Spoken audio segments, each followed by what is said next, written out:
In 1975, cricket's first World Cup, the Prudential World Cup, was organised in Britain, bringing together 8 nations in one-day competition.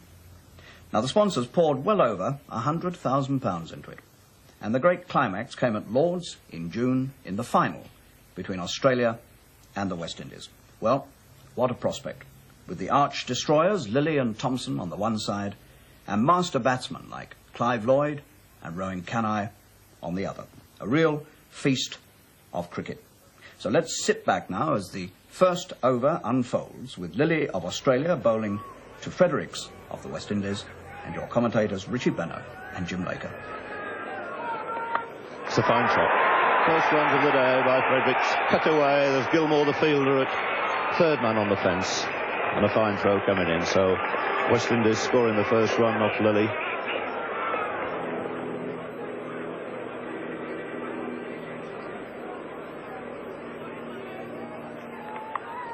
And that's the way to play the hook shot. The short one, beautiful in position. Kept the ball down, takes a single to deep long leg. Sort of shot that really appeals to the West Indian supporters here.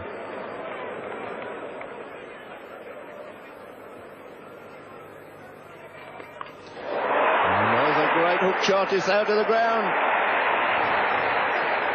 Oh, well, what bad luck that was. Played a magnificent shot, trod on his wicket, hit a 6. And a very disappointed Fredericks there. So one can only say it was a little bit of stroke of a luck there for Dennis Lilly. It was a short ball, beautifully played, hooked out of the ground at deep long leg for 6, and then knocking back his wicket.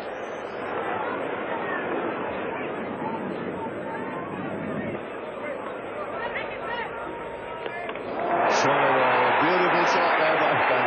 Really, this Callicharan is in magnificent form, following that glorious cover drive with a beautiful hook off his legs for 4.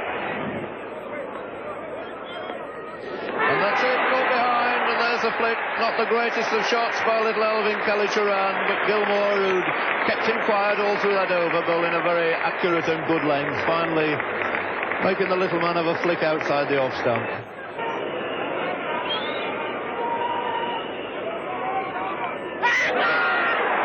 And it's a good catch by Rodney Marsh. Thompson's first wicket, very, very low and away to Marsh's right hand. It just carried. And a very good effort from the West Australian wicketkeeper. So a spell for Jeff Thompson, being replaced by his pace bowler colleague Dennis Lilly.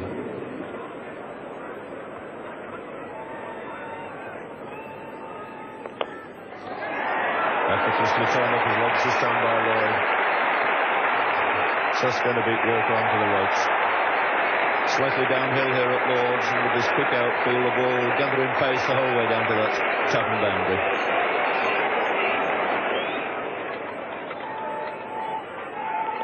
Magnificent hook shot out of the ground. Superb shot there by Lloyd. The West Indian crowd on their feet.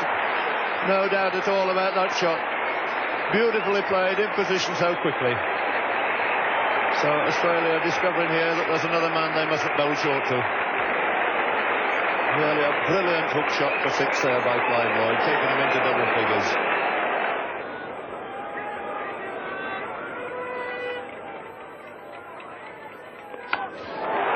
And he's dropped him. A let off there for Clive Lloyd, a disappointed Edwards. Didn't middle it, probably the error there in the fieldsman's mind was the ball didn't quite come through at the pace he was expecting it.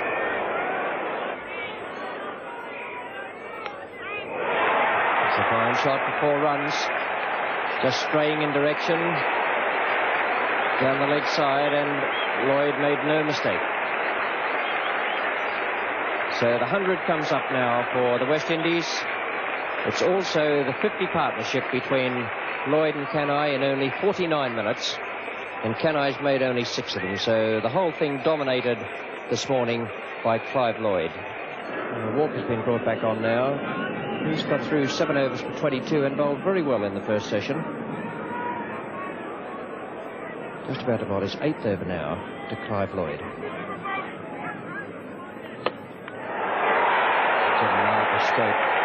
Straight down the ground, landing just inside the boundary. to Clive Lloyd. Quite a remarkable innings today, and appreciated by every one of the supporters in the crowd, and even by those who may not be favouring the West Indies here today.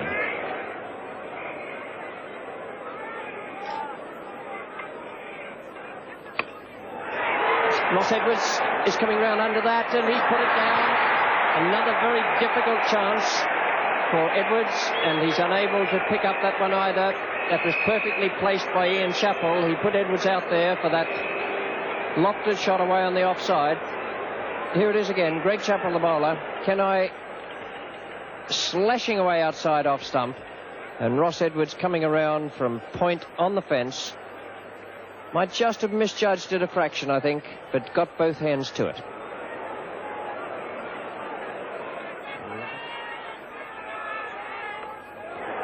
Lilly is the man coming in under that, and he's put it down as well. 3 chances dropped by the Australians, all of them difficult,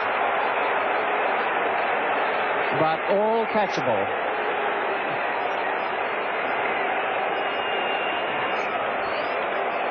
Kenai picked up 2 runs. Disappointment there for the Australians, but they have only themselves to blame.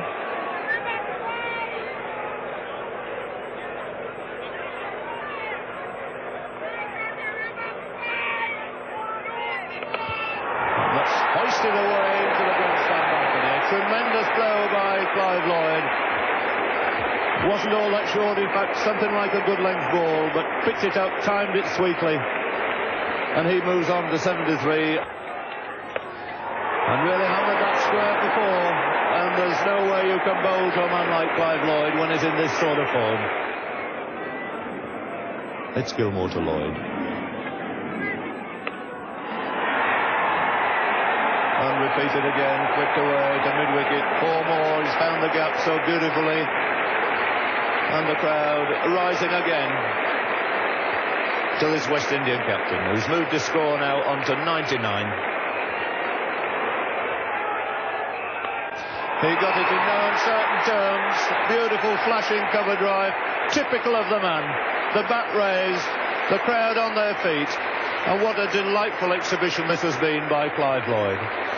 You couldn't really wish to see a better 100 than that in any form of cricket.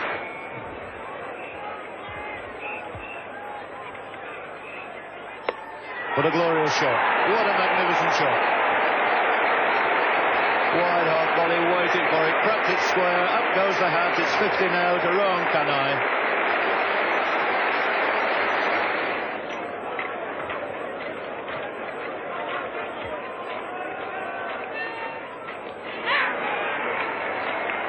Arms up in the air. Dickie Bird is coming over to see if the ball is carried. Marsh asking Dickie Bird, not quite sure whether that's carried through to the keeper. He's going to ask Tom Spencer if he feels it's carried. A long deliberation, one either says yes or no fairly quickly there. But he's given him out, yes, it seemed a long time. So the end of Clive Lloyd, catch taken by Marsh behind, a wicket for Gilmore, and the end of a really brilliant innings.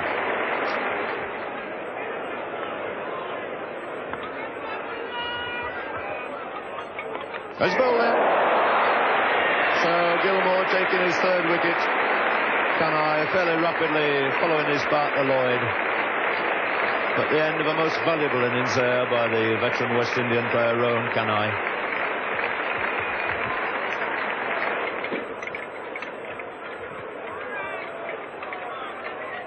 And he's bowled in. What a great over this is. Well, Gilmore turning it on again. It's Richard's turn to go this time. So this young man who's been held back, he only bowled the first spell of 6 overs and took a wicket in that, has now come back in 3 overs, he's collected another 3 wickets. His figures at the moment standing on 4 for 34 and brought this game very much again Australia's way. 209 for 6. Change in the bowling. Doug Walters has bowled his last over, and it's now to be Jeff Thompson bowling to Boyce. Lilly. And it beats him into the boundary.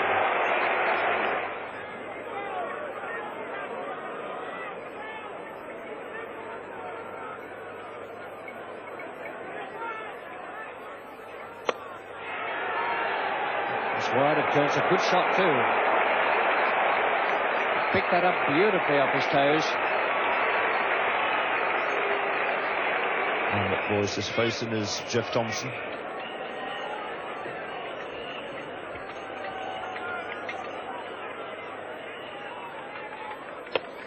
And that's a full pitch.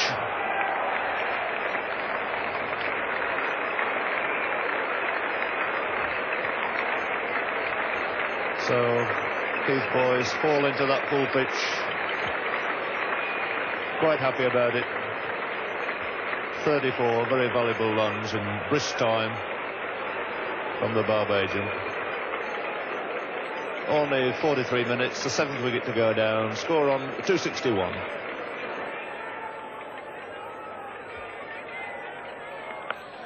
He's had a go at that. He's middled that one all right. It's a fine shot by Derek Murray. And Milligan in the treatment, another 6. And he will not learn that you can't bowl them halfway down to these West Indian cricketers, no matter what order they come in.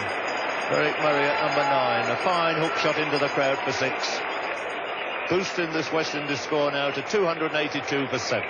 And Murray has gone very quickly into double figures.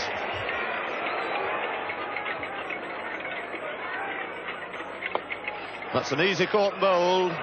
Gilmore snapping it up, and that gives him 5 wickets, so 5 wickets for Gary Gilmore, following his 6 wickets against Leeds up at Headingley.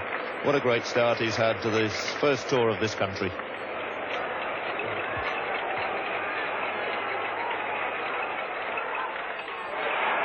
And nearly swung himself off his feet there. Gilmore not too worried about it, but he could be, because they'll run a second one.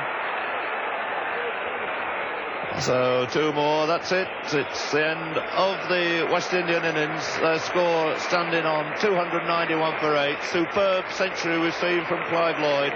And the bowling honours here taken by Gary Gilmore, the man walking off with 5 wickets to his name.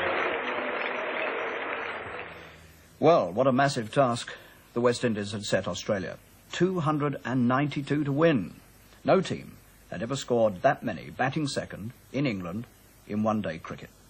But Rick McCosker and Alan Turner got the Aussies off to a sound start. So here now, with the score 25 for no wicket, is Boyce bowling to McCosker. And that's the first wicket down. Caught that second slip by Khalid Sharan, the breakthrough that West Indies needed so badly. Boyce just getting that leg cutter to run away from the right hand of McCosker. The run rate required by the Australians is just under 5 and over, 4.86. Great shot. Lovely shot from Ian Chappell. He's been aiming to club the ball away through extra cover 3 or 4 times, but he hasn't had his timing right until that one. Boyce is still in charge of the bowling at the pavilion end. Starting now is 7th over. He's the solitary wicket taker so far. And a brilliant diving effort there by Boyce. Been so many difficult chances gone to ground here today.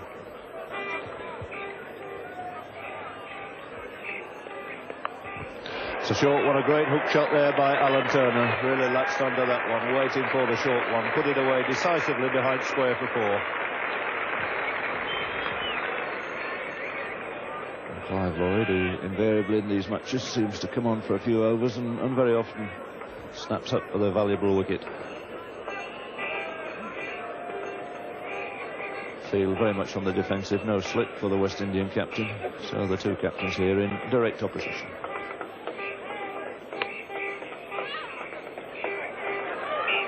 And very close, yes, he's run him out. So Clive Lloyd come on, a throw there from Viv Richards, a delighted Viv Richards, and Alan Turner slow to set off, was ambling through thinking he was safely home. But the speed, mobility of Richards tricked him in the end, and that's a blow to Australia when they were going so very well indeed. And the West Indian crowd, who've been extremely quiet for the last 45 minutes, back on their feet again now, as the West Indies take the 2nd wicket, that of Alan Turner, run out for 40 with the score on 81.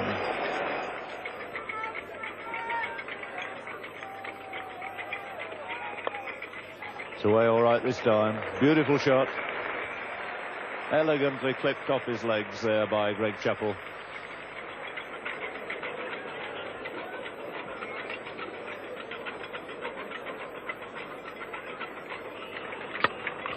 Short and hit away most powerfully this time by Chappell. Greg Chappell making a second boundary there. What did he do to Ian Chappell?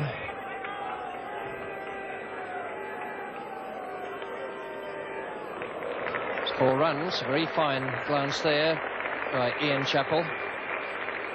So 5 runs from this over. Andy Roberts.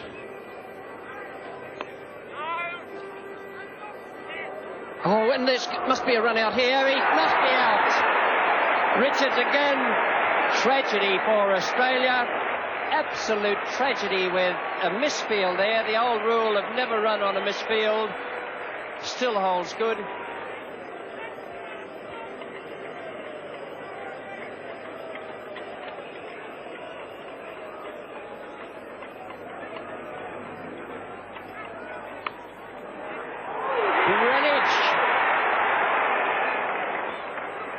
Waving that he hadn't caught it. It bounced just in front of him, but a great piece of fielding.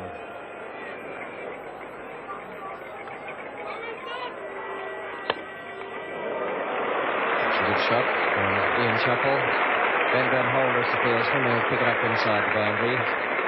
It's 3 to Chappell, and it brings up his half-century. So a good fighting innings from the Australian captain. He's unfortunately been concerned in the 2 run-outs that have occurred in the Australian innings, but he's batted very soundly. He gave 1 chance. His 50 came up in 100 minutes, and it has included 4 boundaries.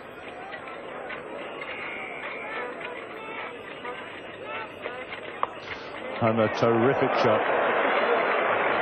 That really was a wonderful blow. Onto that so quickly. Enormous power, he put that away.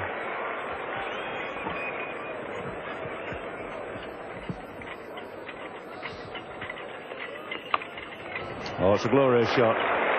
Short, cut away off the back foot by Walters. And Walters certainly looking something of a menace now to these West Indian fielders. Beautifully timed shot. 162 for 3 after 38 overs.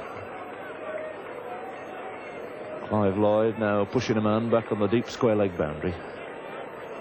So a man on the deep mid-wicket boundary. 2 men back now. There are the fields. I think that Ian Chappell will be having something of a dart at him. Well, there's plenty of open spaces. And again they're in trouble, and again he's run out. Oh dear, what a calamity for Australia. And it's this man Richards again. Really tossed it away. Absolutely needless run out there by Australia.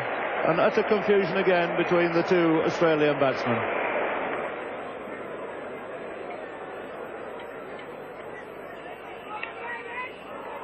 turning that one off his legs.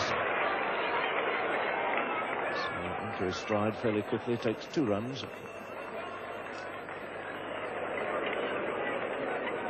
Clive Lloyd to start his 11th over. And he's bowled him. So that's the wicket West Indies wanted. And that could be the turning point in the game. Walters, who looked and gave us a glimpse here of his true form, fall into Clive Lloyd with his score on 35. A 5th success for the West Indies, with the Australian score standing at 170. Boyce to Marsh. Bowled him, and that, I should think, is just about the end for Australia. Marsh bowled by Boyce, aiming away through mid-on. He made 11, and the Australians are 195 for 6 in the 47th over, chasing 292 to win.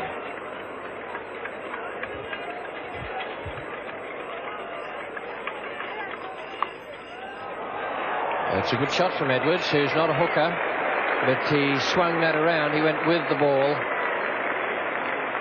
swung it around behind square leg for 4 to take him on now to 24.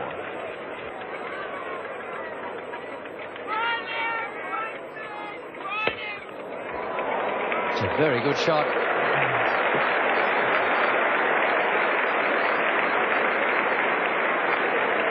Beautiful lofted straight drive from Gilmore.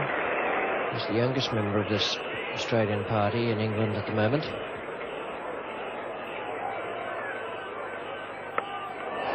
And that must be out. Kenai, and he's caught it safely. Just 10 yards in from the boundary. An attempted bouncer from Keith Boyce. And Kenai in all sorts of trouble there. 4 runs. It's a good shot from Walker.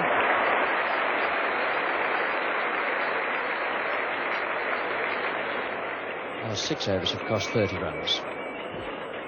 Boyce now is bowling his 12th over to Edwards. And it's in the air, and Fredericks must catch that. A simple chance. And Australia have lost their 8th wicket for 231. The West Indian crowd is going wild over on the left of the ground. Max Walker now. He's on 7. Facing Keith Boyce. Holder. And that's out. The 4th run out of the innings. A very fast throw from Holder. I wouldn't mark it down as one of the best pieces of running between the wickets I've ever seen from any cricketer. And Max Walker is out, having turned the ball to Holder. Started off down the pitch. Was sent back by Thompson, who never had any intention of going, and there certainly wasn't a single there. So now we have 4 run-outs in this Australian innings, which stands now at 233 for the loss of 9 wickets. Fine shot from Thompson. Picked that nicely off his toes and into the square leg boundary for 4.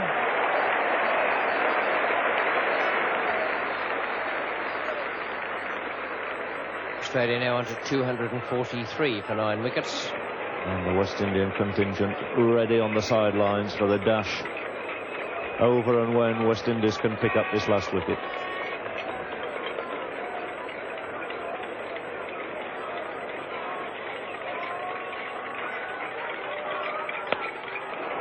That's high in the air. He's middled it pretty well over the top of Clive Lloyd. So counts as 4 more.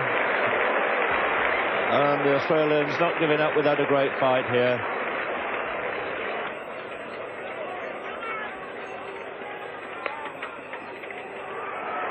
And he's missed this time, otherwise we should have had the 5th run out. They're coming back for the overthrow. And if Richards had thrown to the other end, I think it might have been curtains. And the big crowd staying on here applauding the 250 achieved by Australia, and this has been a tremendous fight back. 4 marks here to the Australians, standing on 250 for 9. Still wanting 42 more runs with their last pair at the wicket.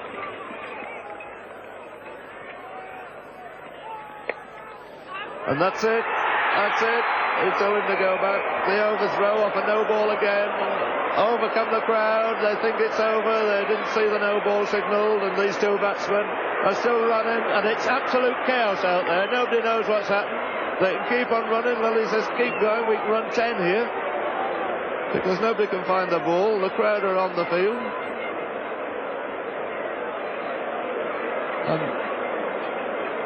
Everybody trying to find out now how many they actually did run, what happened. It was a no ball, it was a catch taken, it was a shy by Fredericks at the wicket, and they ran the overthrows. And Tom Spencer doesn't quite know what it's all about down there. And Thompson, who's played so well for his 21. And he's out. And what a way to end the match. 274. And I've never seen cricketers move as quickly, gathering the sacred stumps. The charge of the brigade over. A win for West Indies here by 17 runs. And unforgettable scenes here at Lord's Cricket Ground at the end of one of the greatest one-day matches one could ever possibly wish for. 291 scored by West Indies, 274 the Australian reply. And the crowd gathering in there now, mobbing over the pitch. They've waited a long time. Keith Boyce still unable to get through. That great mob of people that have surged onto Lord's ground here. The British law doing its best there to keep this excited crowd away. And Prince Philip, of course, president of MCC, with the trophy in his hand, beckoning to Clive Lloyd to come up and receive it. And it goes to this magnificent cricketer, and how well he and his team have deserved it.